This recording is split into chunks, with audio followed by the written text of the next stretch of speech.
Hi, all. Scott Trent here, doing a quick introduction to visual elements, recording again in my kitchen. It's raining outside, so there'll be a little bit of background noise. So I wanted to talk about the assignment today and do a quick introduction on visual elements. So first, the visual element exercise on page 14 in your packet. I also have the directions on Canvas, so hopefully those are clear. In essence, is what you're doing is you're doing a quick drawing, sketch, whatever. You're not graded based on your artistic ability. This is not a studio class. That represents as many visual elements as you can. So I'm telling you this up front so you'll pay a little bit closer attention to my definition of visual elements that I'm going to explore here in a minute. But you also can go online and find the definition of visual elements too. In addition to this, and in your textbook, all the visual elements are listed. Visual elements, the definition are techniques and styles and symbols and shapes and colors, everything that artists use to create a work of art. So this can be on 2D or 3D, it doesn't matter. A lot of times 3D, they're talking about design elements, which are exactly the same thing. They're just techniques, rules that guide the artist and explain why you get the results you do when you create a work of art. So if I could create 3 sculptures and I could tell you which one will be appealing and which one won't based on the subject matter, the theme, the color, the proportions, the scale, the dimensions of it. For instance, there's an artist named Richard Serra, and he simply gets these large sheets of metal and just places them out in open areas. You're like, okay, and there's nothing, they're just big squares. They're walls, basically. Matter of fact, in South Dallas, downtown Dallas, we have a Richard Serra, and it just looks like a big rusty metal wall that has a door cut out of it, and this is art. And I'm sure they paid millions and millions of dollars for that. But the reason I mention that is because his art is more impressive and more impactful because of the scale, the size of it. It's very big. It's these big things, and it occupies this space that before there wasn't something there. So to go back to the exercise on page 14, you will create a drawing or some way to represent the visual elements, and then you're graded based on how many visual elements you represent. So for instance, if you do 20 plus, you'll get 100, you'll get an A. If you do 10 to 19, you get an 85, 6 to 9, you get a 75, and less than 5, you get a 65.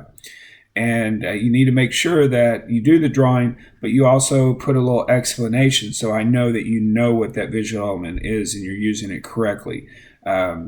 And then one other thing that's very important is count how many visual elements you think that you represented and write that number in the right-hand corner and circle it so that I don't have to count through and see how many visual elements you think that you did. So that's very helpful for me, and it's important. Once you do this, you will take a picture of it, just use your phone, get an image of it, and submit it through Canvas.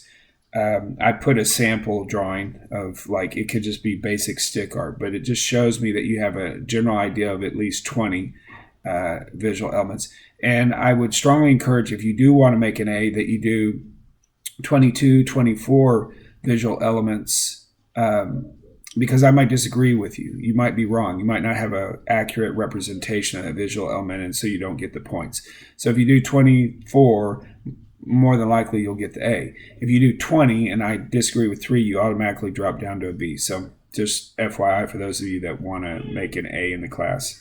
All right. The other thing that I want to point out to you, and I have this workbook packet that is a PDF digital format, and I have the link through Canvas that you can go and reference or download or make copies of, however you use it. I find it pretty valuable, and I provide it to all my classes, and so I want to make sure you guys had it. I usually hand it out to them at the first class. So I have a list of visual elements, and you can see it here. It's, I believe I said page 12 and 13. So it's here, and then on this side as well, okay? So you can see all the visual elements listed there. And I simply have that so you have an idea what the visual elements are, and then you can go and find the definitions. I was going to say that if you go online, the biggest thing you'll run into is the definition will be out of context. So for instance, mass is a great example. If you go online and look for the definition of mass, you're going to find an equation. You're going to find something that references physics and literally the gravitational pull on a mass to give you weight. Well, that's great, and that's an accurate definition, but it has nothing to do with art, except this, that mass in art, in 2D art, is the impression of weight. And so artists understand how they can create this mass and this impression, so there's a feeling of weight in the work of art, and that's what mass is. A lot of times you can use the definition and just put the impression of in front of it, and you will get a good idea of what that visual element is. So be careful if you go online, which is fine, but you need to make sure that you're doing an art-centric definition that applies to what we're talking about here. If you don't, you'll get it wrong. That'll be the wrong answer. Balance, all the words basically. They're difficult to, you can't just go and get a general definition. That's why textbook is so valuable. All right, so once again, the visual elements are the way that we create the art. So I use the Mona Lisa as an example, and this is from the textbook, by the way. Once again, the pages probably don't align, but you have Mona Lisa by Leonardo da Vinci. And I think I even referenced this before, that so when you look at this, you see a woman sitting in front of a landscape. She's casually sitting there. She's looking out. She kind of has a smile. For eons, we've been talking about Mona Lisa's smile. What does it mean? Is she smirking? Does she know something that we don't know? Is it a sign of intelligence? Is it humor? What is it? What's going on? Well, so we have this whole conversation about this woman, but here's the thing. This is not a woman. It's not. It's Leonardo da Vinci painted this, and it's simply paint that was applied with a brush onto a canvas. It's not a woman. Now, the sign of true skill and talent is that when you look at it, you get the impression that there's a woman sitting there looking at you. And the way that artists create this illusion is by using visual elements. And so what we do when we break down the art to try to understand it is we break it down into individual parts and how did they create this look. So for instance, Mona Lisa looks like she's sitting in front of a landscape. All right. So first thing, landscape. There looks like there's depth there. And the reason that there looks like there's depth is because there's something called spatial depth. And in the back over here, it looks like it's really far away. And then comes proportion. So it looks like, I can't remember, is it trees? There's trees way in the background. Well, why do we think there's trees off in the distance when in essence everything's on this flat plane, right? And it's because we think that's a tree and it's really small compared to the size of our head. So that's proportion. Scale, we think, okay, how big are those trees? They must be really big. If they're that small, then they must be far away because we know that they're big. Another thing that's used is this where they mute the colors and you have less detail, and that makes you feel like you're looking at something at a distance. So that's spatial depth and atmospheric perspective. So that gives us the depth. We feel like she's sitting in front of us. Then another thing is position and proportion where she's sitting. So she's in the center and she's larger compared to everything else. So we feel like Mona Lisa is sitting up towards the front, at the front of the canvas. Once again, in essence, they're all side by side. The colors that you use, you have a certain feel. There's a whole color science and the tone and how you come away looking at this. So this looks like a Renaissance painting. It looks like it's old because of the colors, the dark hues, the browns, the tans that are used. Mass. How much does Mona Lisa weigh? And if I pushed you on it, each one of you would come up with a guess. Of course, the guys would be way off and the women would be way under, right? So let's just say we think Mona Lisa weighs 145. All right. Well, why would you even have an idea that she weighs anything at all? Once again, paint on a canvas, right? But because of the illusion of mass and volume and the use of shapes, and then we get this up, so that gives us that there's a mass and there's a weight here, and even the color, a darker color is going to feel like it's heavier. The other thing that you come into is that she looks real, these shapes, which are just shapes put together because of shading. And in this time, Da Vinci, as someone who actually developed this process, is called chiaroscuro, where you take a round shape and you add shading around the edge, and then it gives it depth, and it makes the shape feel like it's a circle, or it comes out three-dimensional. During the Renaissance, this is something they worked on really hard, is trying to create the world accurately. And so shading was a big way of doing that. Chiaroscuro, Da Vinci developed, but that gives you some idea that she is a figure, a real person sitting there. Texture is a great example. The material that she has. Why do we have an opinion about how it feels and what type of material? Even from whether it's silk or satin or wool, you can tell that because the artist creates this illusion that it has a texture. Time and motion. What time of day is this? What time of year is this? These are things that artists think about and create in the art. Is there motion? Well, she's sitting idle. Well, why do we know that? Because the artist created this illusion by putting the body in a certain position that we recognize.